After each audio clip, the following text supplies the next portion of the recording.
Ah oui, il dit, alors qu'est-ce que moi je vais faire? Il a dit 10 000 riches. Et puis, va te faire tout ça pour contribuer pour que ton mari t'accompagne. Amen, amen. Et les comédiens, on a déjà vu ce film, à 10 000 riches.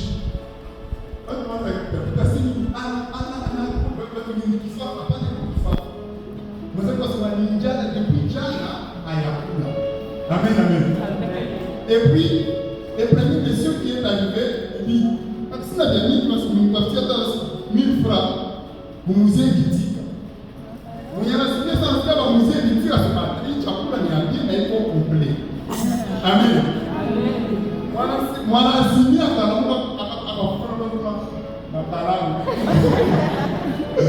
Amen, amen. Est-ce qu'il y a quelqu'un que Dieu nous a préparé des bananes et des cacahuètes? Amen, amen. Mungu atutayarisha leo bitika na kalamu. Amen. Amen. Le Seigneur. Au-delà de ce texte, parce que notre modérateur nous a lu Jean chapitre 20, verset 22, la Bible dit ceci. Après ces paroles, Jésus souffla sur ses disciples, recevez le Saint-Esprit. Amen, amen. On va augmenter à ce verset, Acte chapitre 8. Acte chapitre 1. Acte chapitre 1, verset 8. Acte chapitre 1, verset 8. La Bible dit, mais vous recevez une puissance, le Saint-Esprit survenant sur vous, et vous serez mes témoins à Jérusalem, dans toute la Judée et dans la Samarie. Amen. On va ajouter le dernier verset, c'est Matthieu. Matthieu chapitre 3. Matthieu chapitre 3, le verset 11.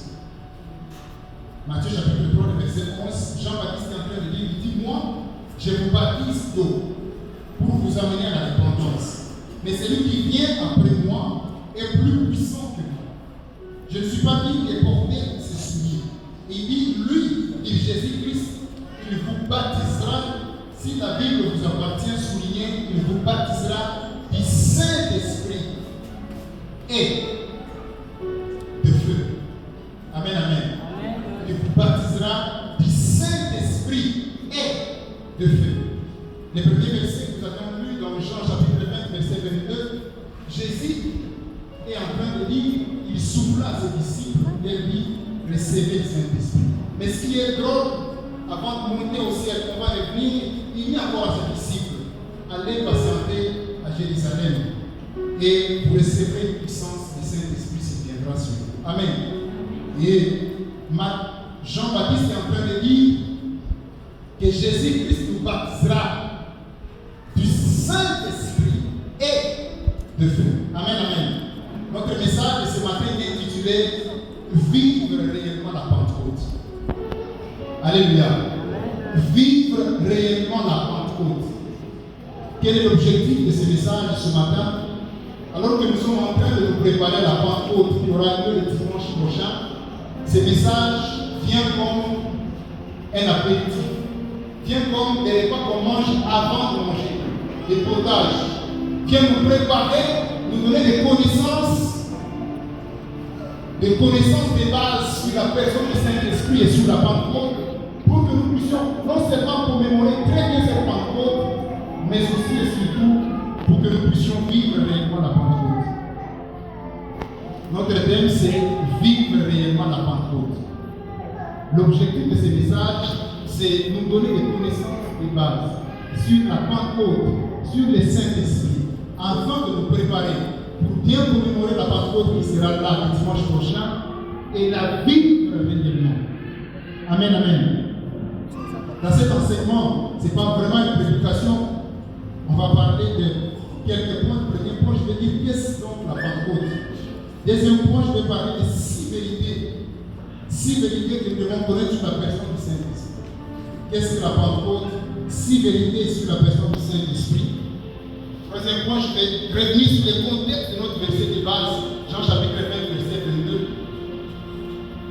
Quatrième point, on va parler de 2 dimensions du Saint-Esprit. Cinquième point, on va parler vite de qui est le Saint-Esprit. Et l'avant-dernier point, on va parler de quelques représentations du Saint-Esprit Et enfin, on va parler de 5 choses qu'il ne faut pas faire au Saint-Esprit pour vivre réellement la Pentecôte. Amen, amen. 5 choses qu'il ne faut pas faire au Saint-Esprit pour vivre réellement la Pentecôte. Alléluia. Je vais nous demander d'être là, d'être concentrés parce qu'on va aller vite, on n'a pas beaucoup de temps, on a beaucoup de choses à dire. Qu'est-ce donc la Pentecôte? Alléluia. Est-ce qu'on est là? Est-ce que nous sommes là? La Pentecôte, le mot Pentecôte vient du grec, c'est Pentecosté. Comment ça dit?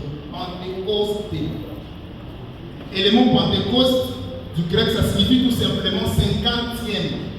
50e. Et donc la Pentecôte, c'est une fête chrétienne qui commémore les 50e jours après la Pâque. C'est-à-dire que la Pâque, vous savez que la Pâque était, n'est-ce pas, le jour de la résurrection de Jésus. De la résurrection de Jésus jusqu'au le jour où le Saint-Esprit est venu et descendu sur les disciples, il y a eu 50 jours. C'est pourquoi on parle de la Pâque. La Pâque signifie 50e. Il y a eu 50 jours entre la Pâque et la Pentecôte. Jésus-Christ est mort un certain vendredi. On a mis dans les sépulcres le même vendredi. Les samedis, il était dans les sépulcres. Et le dimanche, il est ressuscité. C'est le premier jour de la semaine. Et puis, il est ressuscité le dimanche. Après avoir été ressuscité, il a fait 40 jours avec ses disciples sur la terre. Les 40e jours, c'est les jours de l'ascension. Si on calcule très bien selon notre contexte, les jours de l'ascension, c'était les vendredis passés. Parce qu'après les jours de l'ascension, il y a eu encore 10 jours, c'était la Pentecôte. Ça fait 50 jours. Depuis la résurrection de Jésus, jusqu'au jour de l'ascension, il a fait encore 40 jours sur la terre avec ses disciples en train d'apparaître. Il y a eu 40 jours. Il est monté vers son Père. Les jours de l'ascension jusqu'au jour de la Pâque, il y a eu 10 jours. Le total entre la Pâque et la Pentecôte, ça fait 50 jours. Amen, amen. Mais en tant que fête chrétienne, la Pentecôte veut dire, la Pentecôte fait mémoire de 2 choses. Nous célébrons 2 choses le jour de la Pentecôte. La première chose, nous célébrons les dons du Saint-Esprit. C'est ce jour-là que Dieu nous a donné officiellement le Saint-Esprit. Si on peut le dire comme ça officiellement. Nous nous rappelons du jour où Dieu nous a donné le Saint-Esprit. Il a accompli sa promesse que Jésus-Christ a donnée. Il a dit, je veux vers mon Père et je prierai le Père, il vous enverra un consolateur qui est le Saint-Esprit. C'est les jours là de la Pentecôte. Donc le dimanche même, nous allons commémorer la Pentecôte. Si vous comptez du 31 mars jusqu'au 29, c'est 50 jours. Et on va commémorer la Pentecôte pour nous rappeler du jour où Dieu nous a d'abord, pour nous rappeler du jour où le Seigneur nous a donné le Saint-Esprit, mais aussi et surtout pour nous rappeler de la naissance de l'Église. C'est le jour de la Pentecôte que l'Église a commencé. Amen, amen. Alléluia.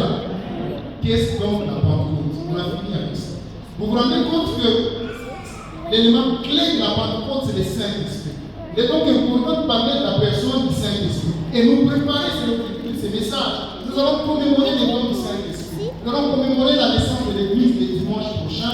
Mais il est important de nous préparer, d'avoir un enseignement en amont pour nous préparer à vivre réellement cette Pentecôte. Amen, amen. Tel est donc le thème, vivre réellement la Pentecôte. J'ouvre une parenthèse, je vais venir vite. Je parle de 6 vérités sur la personne du Saint-Esprit. 6 vérités sur le Saint-Esprit que nous devons connaître. La première vérité sur le Saint-Esprit que nous devons connaître, c'est que lorsque nous acceptons Christ, le Saint-Esprit vient habiter en nous. Lorsque nous acceptons réellement Christ, celui qui accepte réellement Christ, le Saint-Esprit vient habiter en lui. Ça, c'est la première vérité que nous devons connaître. Si vous ne le savez pas, il y a plusieurs choses qui arrivent quand quelqu'un accepte maintenant Christ. Plusieurs choses arrivent. Mais parmi ces choses, la première chose qui arrive, c'est que quand tu acceptes Christ maintenant, la première chose c'est que tu deviens enfant de Dieu directement. Jean chapitre 1, verset 12, ça te dit à tous qui l'ont reçu. Jean chapitre 1, verset 12, à tous qui l'ont reçu, à ceux qui croient en son nom, il leur a donné le pouvoir de devenir enfant de Dieu. Quand quelqu'un accepte Christ véritablement maintenant, il devient directement enfant de Dieu. Deuxième chose qui arrive quand quelqu'un accepte Christ, tous ses péchés sont pardonnés immédiatement. Tous ses péchés sont pardonnés.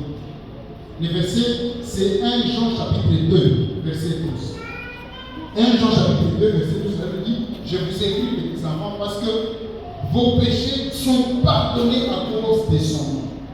La troisième chose qui arrive quand on accepte Christ directement, c'est que nous avons directement la vie éternelle. Directement. Vous pouvez lire dans 1 Jean, chapitre 5, 1 Jean chapitre 5, verset 11 jusqu'à 13. Écoutez ce que la Bible dit. 1 Jean chapitre 5, verset 11 jusqu'à 13, la Bible dit ceci. Voici ce témoignage. Parce que Dieu nous a donné la vie éternelle. Et cette vie est dans son Fils.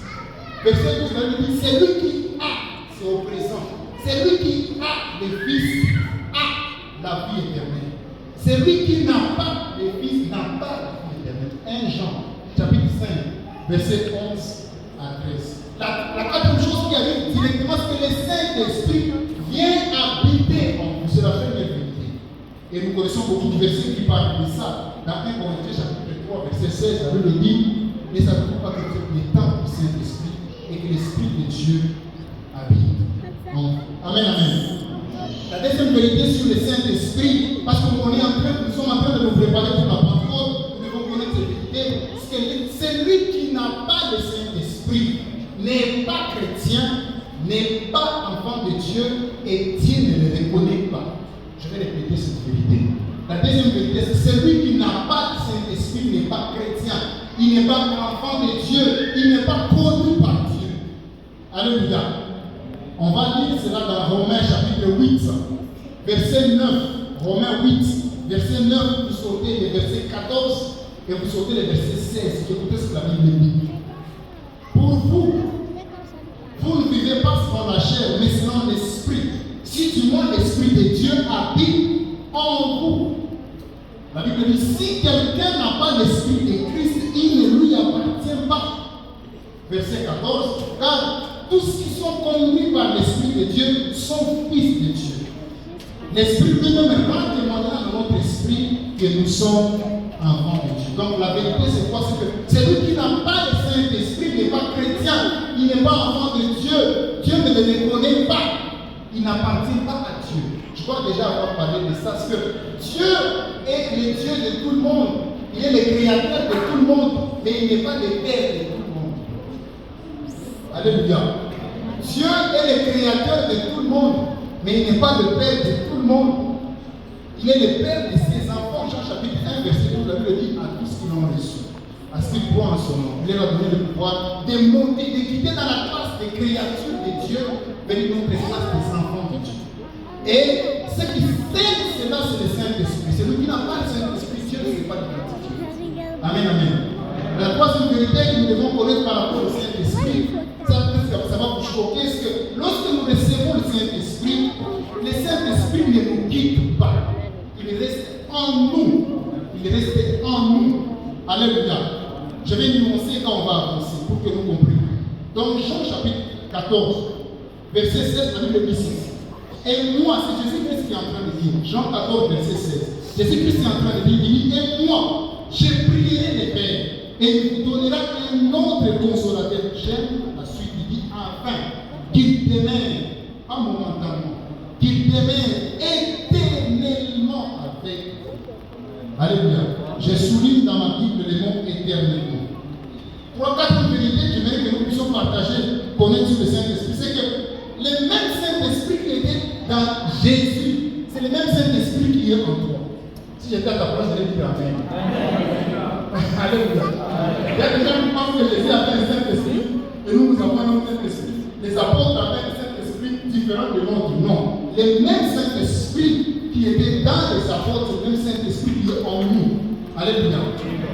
1 Corinthiens, chapitre 6, verset 17, la Bible dit. 1 Corinthiens 6, 17, la Bible dit. Mais celui qui s'attache au Seigneur est avec lui un même esprit, un seul esprit. Celui qui reçoit Christ est avec lui un seul esprit. Ça c'était 1 Corinthiens 6, 17. Amen, amen. 1 Corinthiens encore, verset 12, chapitre 12, verset 13. 1 Corinthiens 12, 13, la Bible dit ceci.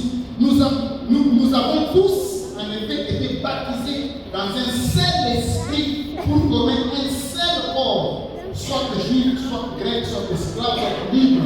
Et nous avons été abreuvés d'un Saint-Esprit. Donc la vérité, c'est que le même Saint-Esprit qui est dans les diacres Abi et Élie, c'est le même Saint-Esprit qui est dans les frères Samuel,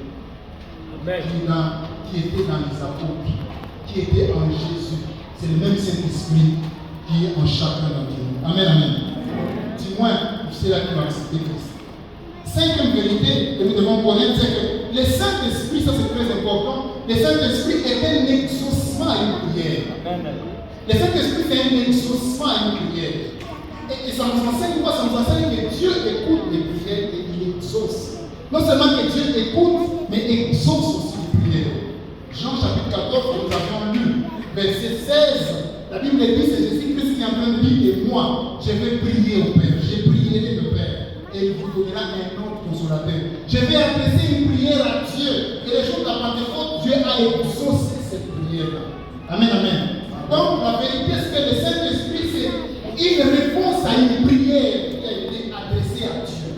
Jésus a adressé une prière à Dieu et Dieu a écouté la prière, il a exaucé la prière et le jour de la Pentecôte, il a envoyé le Saint-Esprit. Amen, amen. J'aimerais dire à quelqu'un que notre Dieu écoute les prières. Alléluia. Et la deuxième chose, la plus importante, c'est que Dieu, au-delà d'écouter, il exauce. Il y a quelqu'un qui a déjà beaucoup prié, qui est là. Je suis venu te dire, cette avant me dit que notre Dieu a écouté ta prière. Et la bonne nouvelle, encore, c'est qu'il va exaucer à ta prière. Alléluia. Le Saint-Esprit, c'est un exaucement à une prière. Jésus-Christ a dit, j'ai prié le Père. Et quand il est monté le 40e jour, le jour de l'ascension, il a demandé au Père. Et après 8 jours, Dieu, non seulement il a écouté, il a exaucé, le Saint-Esprit est venu. Amen. La dernière vérité, la sixième vérité que nous devons connaître par rapport au Saint-Esprit, c'est que le Saint-Esprit et Jésus sont les sommets des exaucements. C'est-à-dire qu'il n'y a pas une demande au-delà du Saint-Esprit. Tu ne peux pas demander à Dieu quelque chose qui est plus grand que le Saint-Esprit. Le Saint-Esprit et Jésus sont les sommets des exaucements. Alléluia. Donc c'est le top. Il n'y a pas une demande qui est au-delà de demander le Saint-Esprit à Dieu. Amen, amen.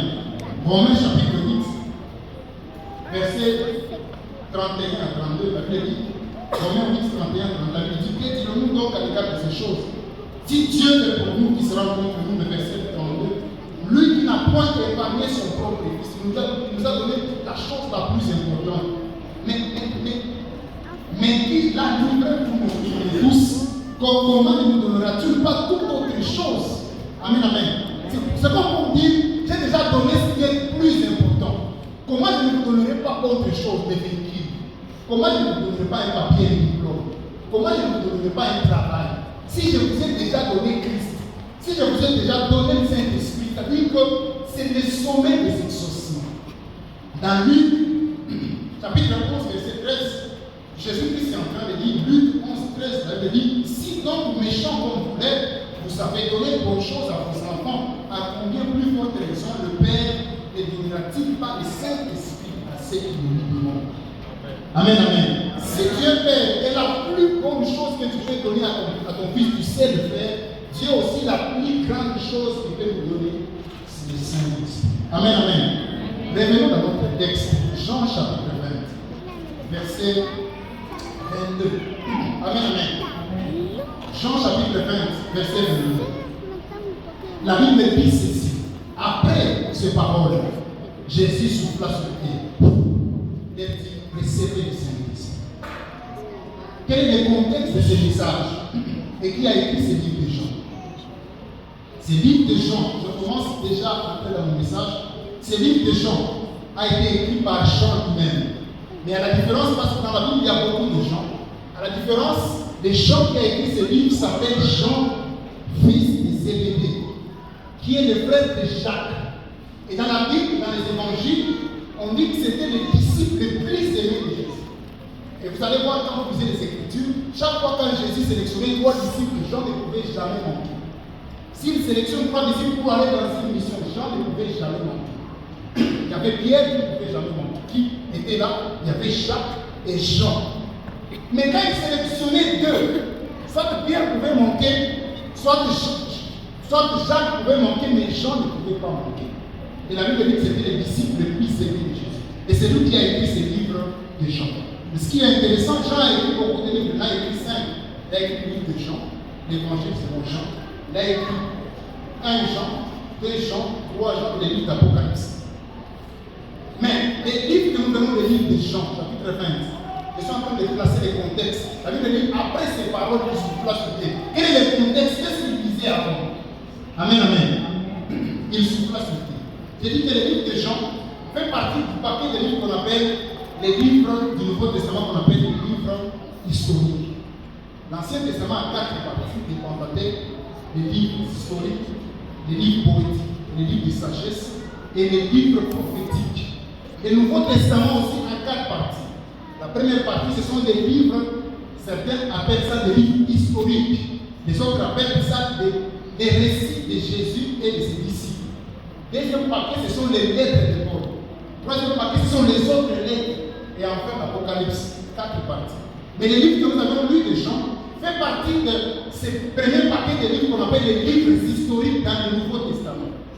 Et dans les livres historiques dans le Nouveau Testament sont constitués de 2 grands sous-types. Il y a des évangiles et les actes des apôtres. Pourquoi on les appelle historiques? Parce que ce sont des livres qui parlent des histoires, des évangiles, pas de l'histoire de Jésus, là l'histoire de Jésus. Alors que les actes parlent de l'histoire des disciples de Jésus et de l'Église. C'est pourquoi on les appelle les livres historiques. Amen.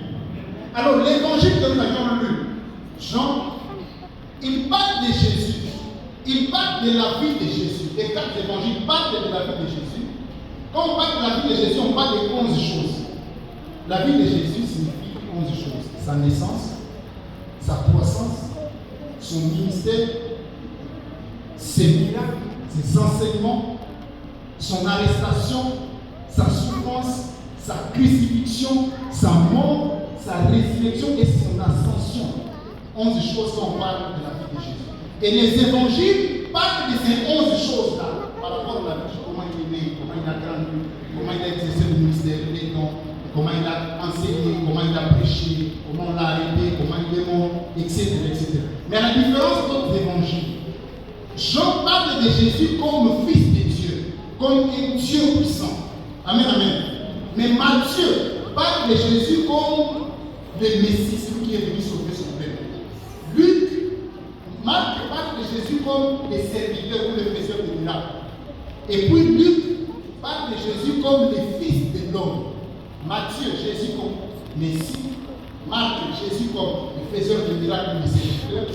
Luc, Jésus comme le fils de l'homme. Et Jean, Jésus comme fils de Dieu. Mais ce qui est intéressant là où nous avons lu, la Bible dit après ces paroles, Jésus souffla sur les et dit recevez ces choses. C'était quoi en fait? C'était le dimanche, ce jour où nous avons lu. C'était le dimanche, Jésus qui vient de ressusciter. Nous savons cette histoire, Marie de Magdala va au tombeau, et puis elle rencontre que le tombeau est vide.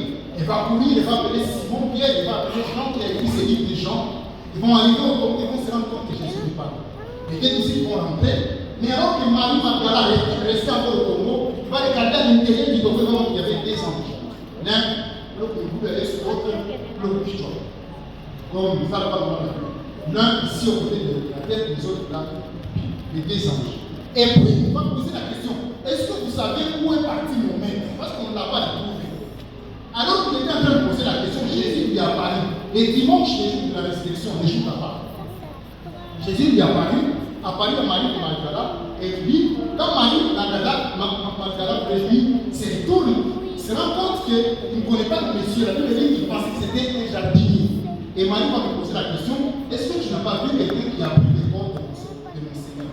Et Jésus va lui dire, va l'appeler par son nom, Marie. Et puis Marie va reconnaître, Jésus va dire, Raboui, parce qu'il est né. Jésus va lui dire, ne me touche pas, va dire à mes frères que je suis ressuscité et je vais vers mon Père, qui est votre Père, je vais vers mon Dieu, qui est votre Dieu. Le même dimanche, le soir, lorsque Marie va partir, tous les disciples étaient dans un même lit, dans une maison, parce qu'ils avaient peur des Juifs. La Bible dit que les soirs, le même dimanche soir, dans Jean chapitre 20, verset 19, la Bible dit, les mêmes dimanches soirs où il est ressuscité, Jésus a parlé à ses disciples.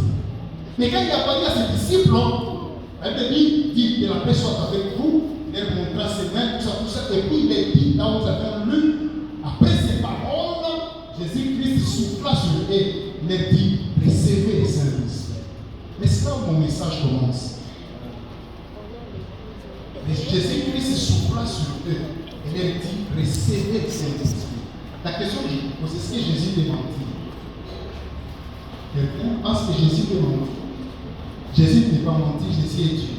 Dans l'ombre, on peut dire que Dieu l'Éternel n'est pas le Fils de l'homme pour mentir. Il ne peut pas mentir. Quand Jésus-Christ dit recevez le Saint-Esprit, c'est-à-dire qu'ils ont reçu le Saint-Esprit. Mais ce qui est drôle, et c'est là où le nœud de mon message, ce qui est drôle, après 40 jours, les jours de son ascension, c'est là où nous avons lu dans Actes chapitre 1, verset 8, alors qu'il veut monter vers son Père. Il dit encore ceci, c'est étonnant.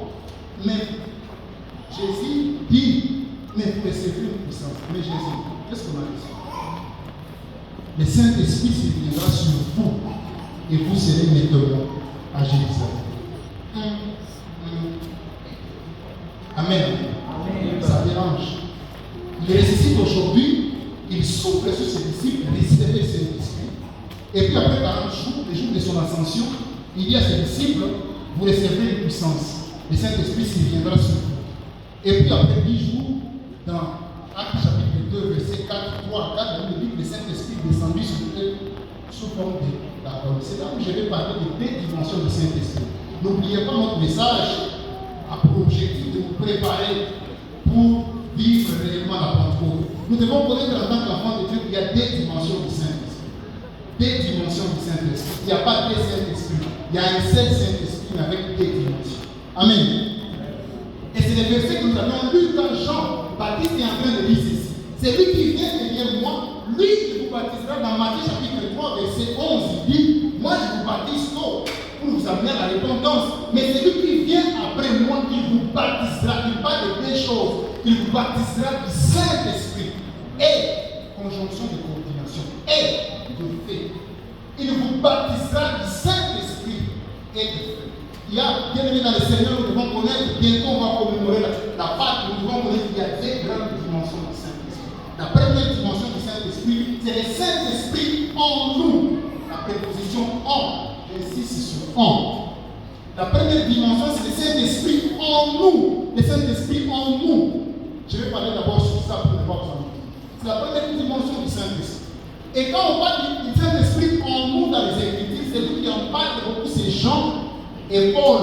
Chaque fois quand Jean écrit, sinon vous avez lu Jean chapitre 20, verset 22, il dit recevez le Saint-Esprit. Et les disciples, ce même jour, ils ont reçu le Saint-Esprit, mais ils ont reçu le Saint-Esprit en à l'intérieur.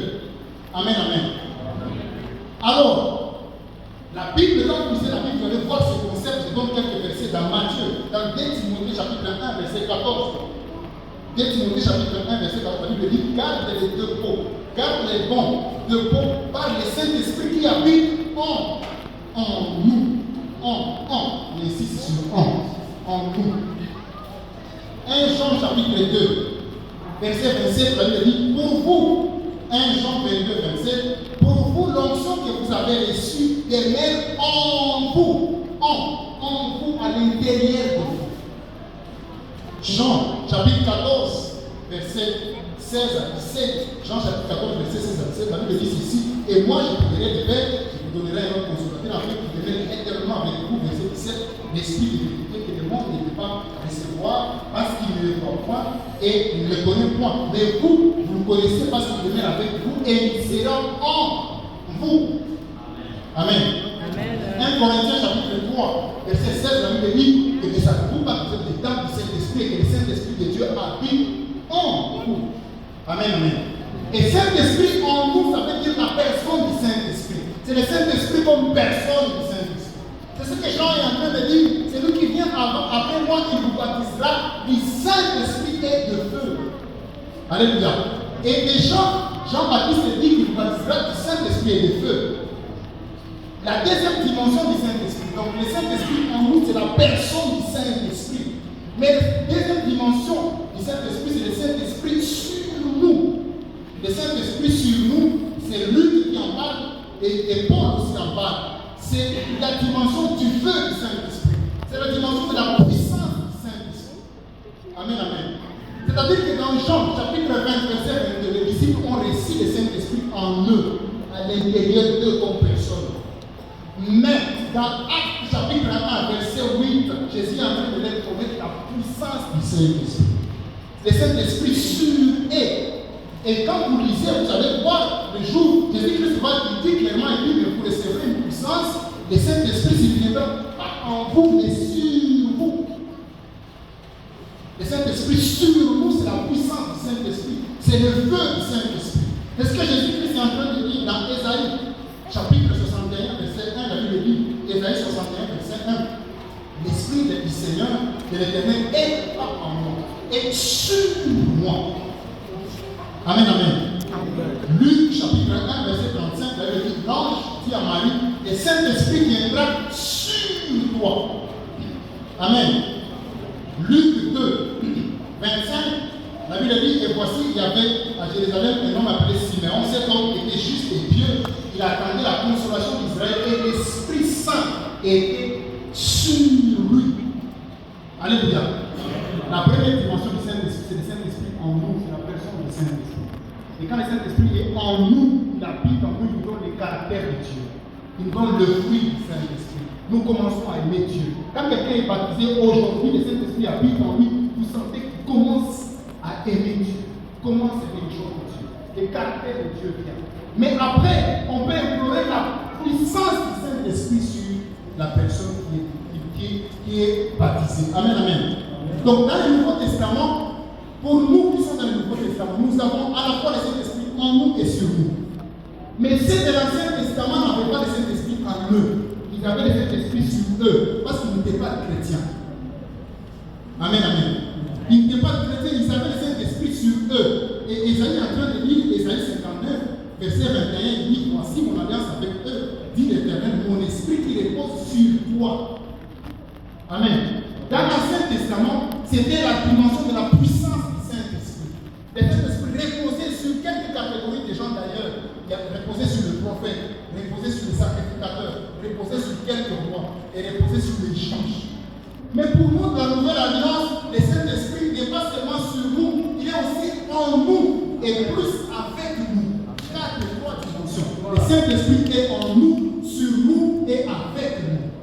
Alléluia.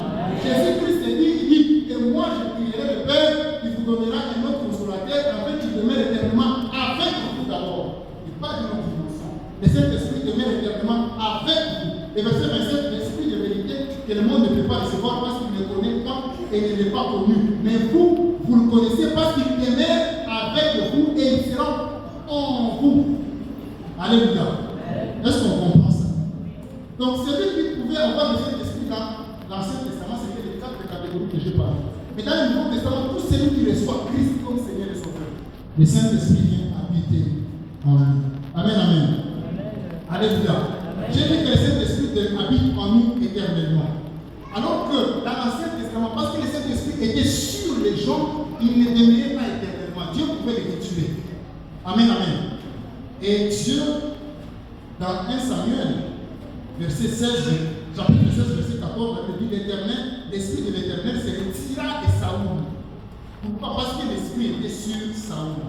Dans Psaume 51, verset 11, 51, verset 11, David est en train de dire, ne me rejette pas loin de ta face, ne me retire pas ton Esprit Saint. Parce que l'Esprit reposait sur les gens de l'Ancien Testament. Il était sûr. Et quand le Saint-Esprit repose sur nous, c'est la puissance, c'est le feu. C'est pour accomplir le ministère. C'est pour les dons spirituels. C'est pour travailler pour Dieu efficacement. C'est pourquoi il était dans l'Ancien Testament.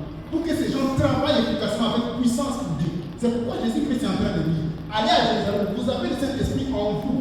Mais la puissance du Saint-Esprit, pour que vous soyez maintenant moi, il faut la puissance, il faut le feu. C'est pourquoi il dit, allez à Jérusalem et attendez que le Saint-Esprit viendra sur vous. Et les jours de la Pentecôte, vous avez déjà lu, le Saint-Esprit n'était pas venu dans les disciples, mais sur les disciples. Actes, chapitre 2, le verset 3. La Bible dit ceci. Et l'ange semblable dans les dents de feu leur apparut, séparèrent les uns des autres et se posèrent sur eux, la puissance du Saint-Esprit. Ce que Jésus est en train de dire, pour que vous soyez mes témoins, vous avez besoin du feu, vous avez besoin de la puissance. Amen, amen. Alléluia. Est-ce que jusque-là, je me fais comprendre?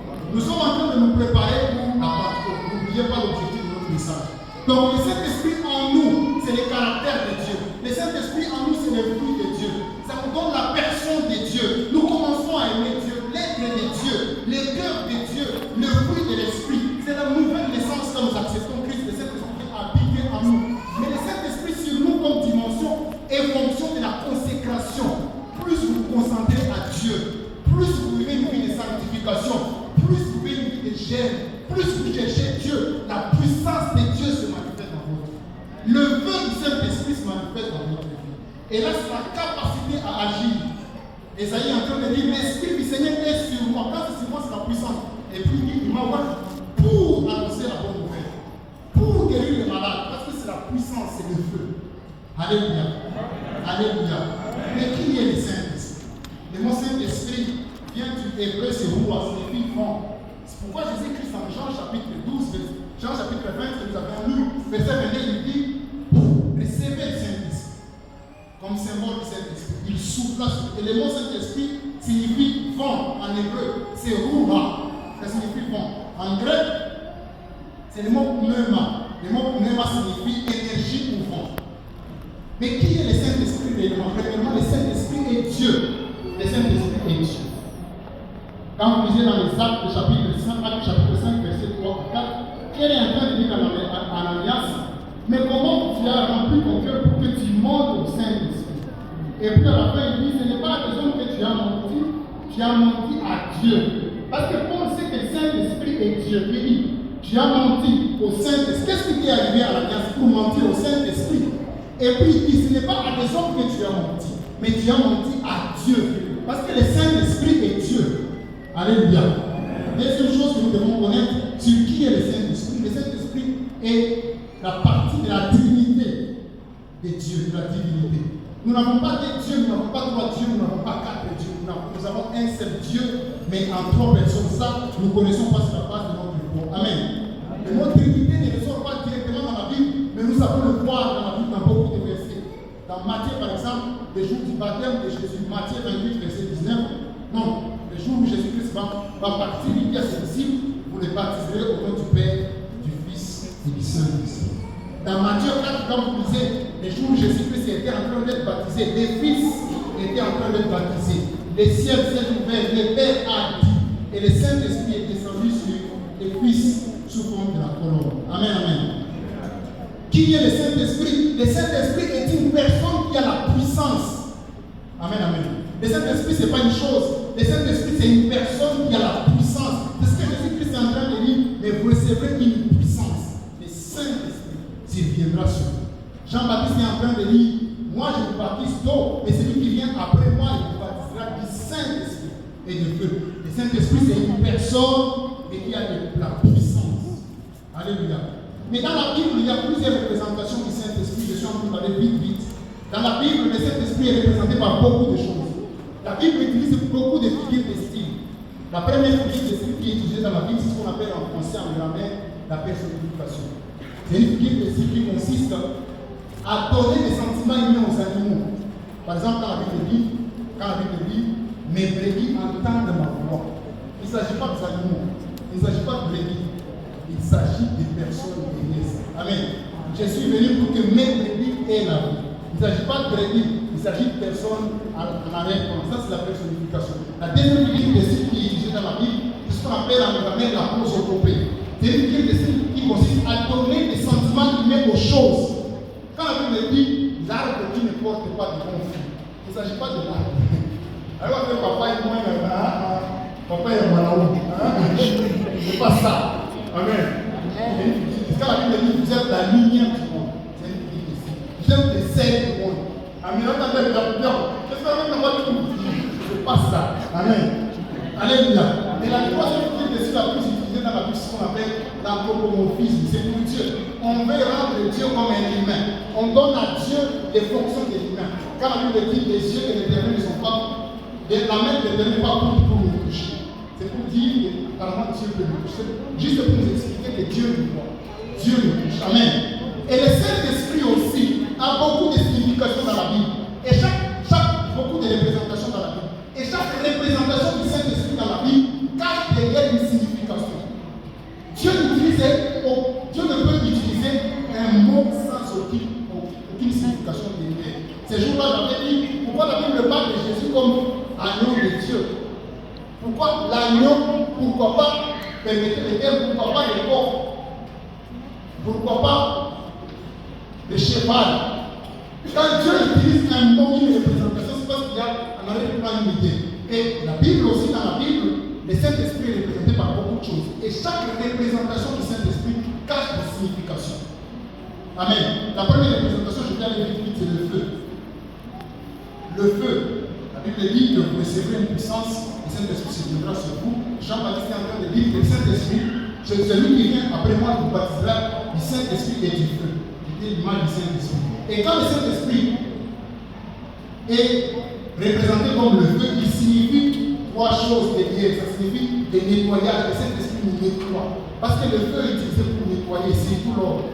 Pour nettoyer l'or, on utilise le feu. Pour purifier l'or, on utilise le feu. Donc c'est pour nous purifier. Les ailes de courage du feu. Quand vous êtes dans la brousse, vous allumez un petit feu ici. Ce feu-là peut embraser toute la brousse parce que le feu est courageux. Quand la Bible représente le Saint-Esprit par le feu, c'est pour nous dire quand nous avons le Saint-Esprit, nous sommes courageux pour être de Dieu. Deuxième représentation du Saint-Esprit dans la Bible, c'est le vent. Et Jésus-Christ l'a dit dans Jean chapitre 20, verset 22. Jésus-Christ souffla sur ses disciples et dit, recevez le Saint-Esprit. Quand c'est utilisé comme le vent, ça signifie deux choses. Ça signifie premièrement que le vent est utilisé pour nettoyer, aussi pour purifier, mais aussi le vent est insaisissable, on ne peut pas toucher le vent. On ne sait pas le toucher. C'est pourquoi on représente le Saint-Esprit par le vent. Parce qu'on ne peut pas non plus toucher le Saint-Esprit. Troisième représentation du Saint-Esprit dans la Bible, c'est la colombe. Vous vous rappelez quand Jésus-Christ était baptisé ce jour-là, la Bible dit que le Saint-Esprit descendit sur lui sous forme de la colombe. Et quand c'est la colombe, ça symbolise les fruits du Saint-Esprit. Quand le Saint-Esprit en nous, c'est les fruits du Saint-Esprit. Et il y a un seul fruit du Saint-Esprit. Il n'y en a pas trois, il n'y en a pas quatre. Un seul fruit du Saint-Esprit, mais qui a beaucoup de qualités. C'est comme une orange. Vous achetez une orange, quand vous l'épluchez, à l'intérieur, il y a beaucoup de parties. Et le fruit du Saint-Esprit, c'est l'amour. C'est ce que la Bible dit dans Galates 5, verset 22, les fruits du Saint-Esprit, c'est, au singulier, c'est l'amour, la bénédiction, la paix, etc., etc. Les autres sont les éléments d'amour à l'intérieur. Un seul fruit du Saint-Esprit qui est l'amour. Et quand l'autre symbole du Saint-Esprit, c'est l'eau. Dans la Bible, le Saint-Esprit est symbolisé par l'eau. Et quand c'est symbolisé par l'eau, Jésus-Christ dit à cette femme samaritaine, si tu savais ce que tu demandes de l'eau, tu me demanderais plutôt de l'eau. Quand c'est symbolisé par l'eau, c'est pour purifier aussi. Amen. C'est pour purifier. L'avant-dernier symbole du Saint-Esprit, c'est l'huile. Le Saint-Esprit est symbolisé par l'huile. Dans l'Ancien Testament, chaque fois qu'on devait prier pour un roi, et pour montrer que le Saint-Esprit déposera sur lui, on versait de l'huile sur sa tête. Et l'huile sert premièrement comme nourriture.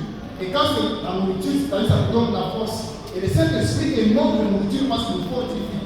Il nous donne la force. Paul est en train de dire, je prie tout parce que c'est lui qui nous fortifie qui est à l'intérieur de nous. Deuxièmement, l'huile est utilisée pour allumer la lumière. Amen. Et quand le Saint-Esprit est en nous, il nous illumine, il nous éclaire, il nous donne la sagesse, il nous donne l'intelligence, il éclaire nos faiblesses. Amen. Le Saint-Esprit est utilisé comme remède pour soigner certains médicaments, certaines maladies. Et quand le Saint-Esprit est utilisé comme remède, est représenté comme l'huile, c'est pour nous dire que le Saint-Esprit nous guérit. Amen. Et enfin, le Saint-Esprit l'huile est utilisée pour couvrir la peau, pour se oindre, pour couvrir la peau. Et quand il couvre la peau, le Saint-Esprit signifie pour nous, c'est notre couverture. C'est ce que l'ange est en train de dire à Marie, mais le Saint-Esprit viendra sur toi et il te couvrira de son ombre comme l'huile pour couvrir. Amen. Le dernier symbole du Saint-Esprit dans la Bible, c'est le sceau. Le Saint-Esprit est symbolisé par le sceau. Le sceau signifie de cacher, c'est la première vérité que j'ai dit. C'est quand nous avons le Saint-Esprit que Dieu sait nous identifier que nous sommes ses enfants. Amen, amen. Quand un document a un sceau, vous savez dire que ce document appartient à l'ISDR. Parce qu'il y a le sceau de l'ISDR. Parce qu'il y a le sceau de l'aumônerie ISDR. Parce qu'il y a le sceau. Et le Saint-Esprit, quand il est symbolisé par des choses, c'est pour nous dire, je vous ai scellé pour que je vous identifie, pour que Dieu nous reconnaisse comme ses enfants. Dans Éphésiens chapitre 1, verset 13, là il dit, en lui, vous aussi, après avoir entendu la parole de la vérité, l'évangile de votre salut, en lui vous avez cru et vous avez été scellés du Saint-Esprit qui avait été pour vous. Amen, amen. Dans la conclusion de ce message, nous sommes en train de nous préparer à la Pentecôte, mais il y a 5 choses à ne pas faire au Saint-Esprit pour que nous puissions vivre réellement la Pentecôte, pour que nous puissions vivre le Saint-Esprit en nous et sur nous, pour que nous puissions étonner le monde. Il y a 5 choses à ne pas faire au Saint-Esprit. La première chose à ne pas faire au Saint-Esprit, c'est ne pas blasphémer le Saint-Esprit. Ne pas blasphémer le Saint-Esprit. Si nous voulons recevoir la puissance du Saint-Esprit, l'onction du Saint-Esprit, nous ne devons pas blasphémer le Saint-Esprit. Dans Luc chapitre 12, verset 10, le pas de blasphème du Saint-Esprit, la Bible dit que c'est le péché qui ne sera jamais pardonné. Blasphémer le Saint-Esprit consiste non seulement à donner des paroles contre le Saint-Esprit, contre l'œuvre de la croix. Quelqu'un qui refuse que Christ n'existe pas. Quelqu'un qui refuse que Dieu n'existe pas. Quelqu'un qui dit que le Saint-Esprit c'est du blabla. C'est de la merde. Quelqu'un qui professe des paroles contre le Saint-Esprit. Même quelqu'un qui refuse d'accepter Christ un athée. Il est en train de blasphémer le Saint-Esprit. C'est la première chose que Dieu nous dit ce matin. Si nous voulons vivre vraiment la Pentecôte, ne blasphémons pas le Saint-Esprit. Combien de gens qui ont travaillé pour le Seigneur, après des années, ils commencent à dire, puisqu'il est en train de dire, il doit dire ça, il doit blague. La deuxième chose qu'il ne faut pas faire au Saint-Esprit, c'est de ne pas attrister le Saint-Esprit. Ne pas attrister le Saint-Esprit. Paul en parle dans Éphésiens chapitre 4, verset 30. La Bible dit, n'attristez pas le Saint-Esprit. Et quand on parle d'attrister le Saint-Esprit, vous voyez, c'est la dimension du Saint-Esprit comme personne dans le Saint-Esprit. Parce qu'on peut attrister que la personne. Là, c'est le Saint-Esprit en nous. On attriste le Saint-Esprit en nous. Parce que c'est une personne qui peut l'attrister. N'attristez pas le Saint-Esprit. Troisième chose à ne pas faire, c'est n'éteignez pas le Saint-Esprit. Mais quand il s'agit d'éteindre le Saint-Esprit, c'est l'autre dimension, c'est le Saint-Esprit sur nous. C'est la puissance. Parce qu'on ne peut éteindre que la puissance. On ne peut pas éteindre une personne. On peut attrister une personne. C'est la personne du Saint-Esprit. C'est le Saint-Esprit en nous. Mais on ne peut pas éteindre une personne. On peut éteindre le feu. Il vous baptisera du Saint-Esprit et du feu. On peut éteindre la puissance du Saint-Esprit. C'est le Saint-Esprit sur nous. N'éteignons pas le Saint-Esprit sur nous. N'attristons pas le Saint-Esprit en nous. Amen, amen. Nous attristons le Saint-Esprit en vivant une vie de péché. Que des gens qui chantent pour Dieu, après avoir chanté, qu'est-ce qu'ils font pour plus? Que des gens qui travaillent pour Dieu, après avoir travaillé pour Dieu, ils font des choses. Il y a une théorie qui est vulgarisée aujourd'hui dans les églises, la théorie de Samson. C'est-à-dire péché, plus on fait, ça marche bien. Samson, quand je lisais l'histoire de Samson, c'était triste. Il quitte dans la maison de la prostituée, et puis le Philistin vient et il les frappe. Et fait à la Dieu. Les amis. Non, nous sommes des mémoires. Amen, amen. Cette approche est vulgarisée dans les églises aujourd'hui. Je peux faire l'adultère. Hier, je fais l'adultère. Hier, je viens. J'embarque les gens dans le roi. Non, allez. Je me rappelle de quelqu'un qui. L'autre a fait la loi d'adoration aujourd'hui, et puis là, il y a ce mot. Non, non, aussi, il ne peut pas parler de ça. Mon Dieu est loin, il y a dimanche, le mille. De quoi dimanche, il y a tous les dimanches.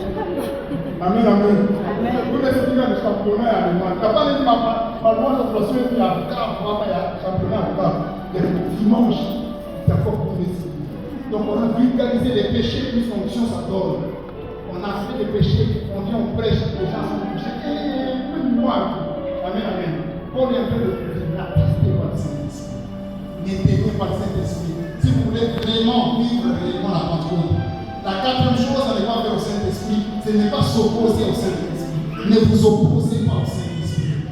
Le verset, c'est dans Matthieu chapitre 12, verset 32. N'allez pas contre le Saint-Esprit. Nous nous opposons au Saint-Esprit. Qu'est-ce que le Saint-Esprit t'a dit de faire cette semaine pour la gloire de Dieu? Tu sens que c'est très fort dans l'intérêt de toi, mais tu t'opposes, tu dis non. Le Saint-Esprit te parle par rapport à la dîme, mais tu dis,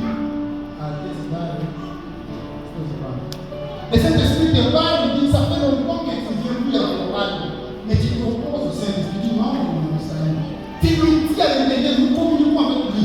Tu sens qu'il te pousse pas à la chorale, ça fait longtemps que tu chantes.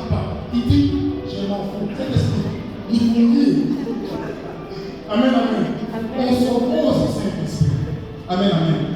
Pour vivre réellement la Pentecôte le dimanche prochain, Dieu nous dit de vous opposer au Saint-Esprit. Et la dernière chose qu'il ne faut pas faire au Saint-Esprit, pour vivre réellement la Pentecôte, c'est de ne pas mentir au Saint-Esprit. Ne pas mentir au Saint-Esprit. Paul est en train de dire à Ananias dans Actes chapitre 5, verset 3 à 4, il dit, Pierre lui dit à Ananias, pourquoi Satan a-t-il rempli ton cœur au point que tu mens au Saint-Esprit? Nous mentons au Saint-Esprit. Nous mentons au Saint-Esprit. Tu te rappelles les jours de la prière, n'est-ce pas, des nouvel an? Qu'est-ce que tu as promis à Dieu? Ananias a fait la même chose. Il a promis à Dieu de $100, mais il est venu avec la prévente. Il a menti à Dieu. Nous avons promis des choses le jour du nouvel an que nous ferons pour Dieu. Et nous avons menti à Dieu. Nous avons promis que pendant notre cursus académique, nous serons en train de chanter pour Dieu. Mais nous avons menti à Dieu, nous ne le faisons plus. Nous avons fait comme Ananias. Nous avons promis que nous serons en train de travailler pour Dieu, de donner notre vie, d'être sérieux avec l'équipe de Vespéral, de travailler pour le Seigneur nous accompagne. Bien-aimés dans le Seigneur, nous nous préparons pour vivre réellement la Pentecôte. Ne blasphémons pas le Saint-Esprit de Dieu. Ne nous opposons pas au Saint-Esprit. N'accusons pas le Saint-Esprit. N'éteignons pas le Saint-Esprit. Et ne mentons pas au Saint-Esprit. Parce qu'il y a un piège, c'est cela que je suis en train de lier. Si nous éteignons le Saint-Esprit, si nous accusons le Saint-Esprit, notre force, nous les chrétiens, c'est dans le Saint-Esprit. Si nous sommes chrétiens, c'est parce que nous avons le Saint-Esprit. Paul dit ceci, je prie tout par celui qui me fortifie.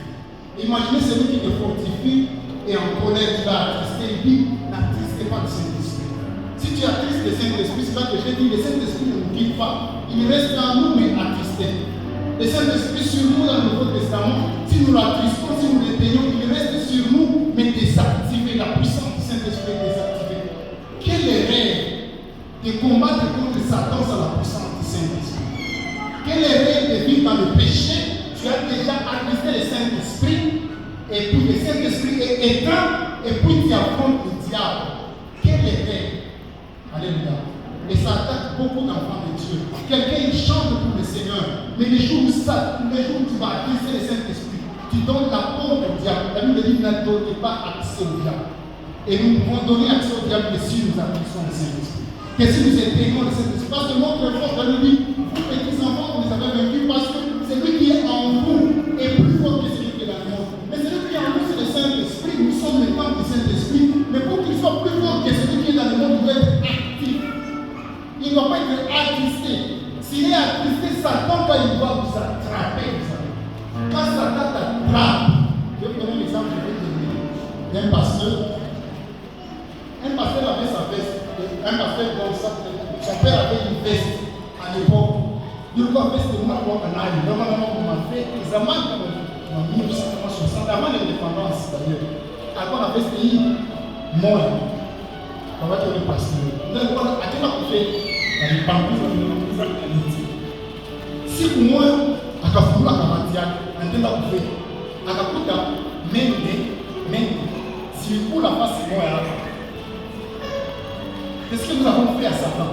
Quand tu étais dans le monde, tu as accepté de venir à Christ, tu as attristé Satan, parce qu'il avait besoin de toi. Quand il prêche, quand il chante ici, tu attristes Satan. Tu le mets en colère. Et le papa, ce jour-là, on a fait la Kassiri Kassa. Aïe, mettez les enfants la veste là. Et puis, après tout, après que je me mets dans le cadre, je dois prendre la place. Il faut tout le mettre dans le cadre. M'asseoir. Parce que le papa n'a pas pensé les musiques à côté de la m'asseoir à quand on même, il est bien au carotte. Quand on met les gens au carotte, je le mets. Mais il y a un peu de temps qu'il a au milieu de nous. Il y a un peu de temps qu'il a au milieu de nous. Il y a un peu de temps qu'il a au milieu de nous. Quand même, il arrive. Mais pour moi, il va me dire que mais il se fait, c'est plus de temps qu'on a dit. À Capilla, mon frère, le roi, na kabati na mene. Donc les amis, c'est que Satan, quand on Satan on a toujours mal. Diable pourquoi tester Satan. Et c'est pourquoi vous allez le rappeler, quelqu'un qui est chrétien, les jours où tu couches avec quelqu'un, l'ennemi. Les jours où tu couches avec quelqu'un, le bonheur, le sida. Pourquoi? Parce que Il est dit, tout le monde triche.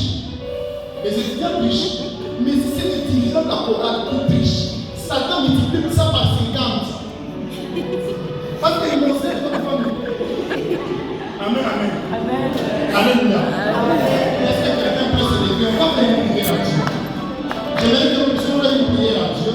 Quelqu'un qui sait, qui veut dire à Seigneur, aide-moi à vivre une vie qui ne t'apprécie pas. Moi-même, je ne suis pas capable.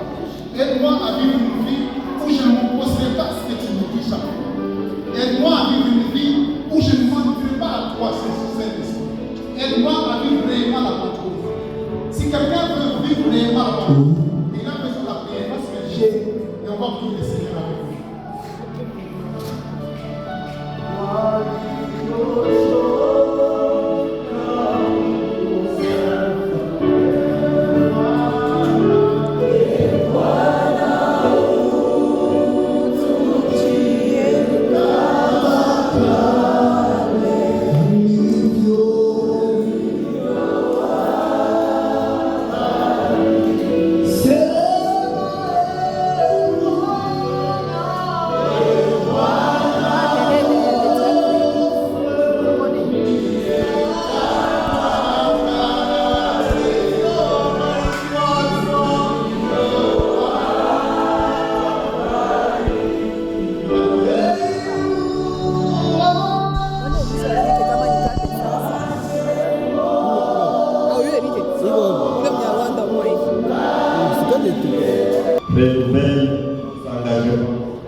Que chacun de nous, Seigneur, que le Saint-Esprit les convainc qu'il est tout-puissant, qu'il convainc de ses péchés, pour que le Saint-Esprit demeure éternellement.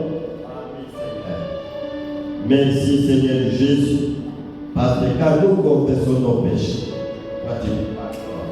Merci, Père. Pardonne chaque soeur ce matin. Pardonne chaque frère. Pardonne tes serviteurs ce matin pour que le Saint-Esprit continue à demeurer éternellement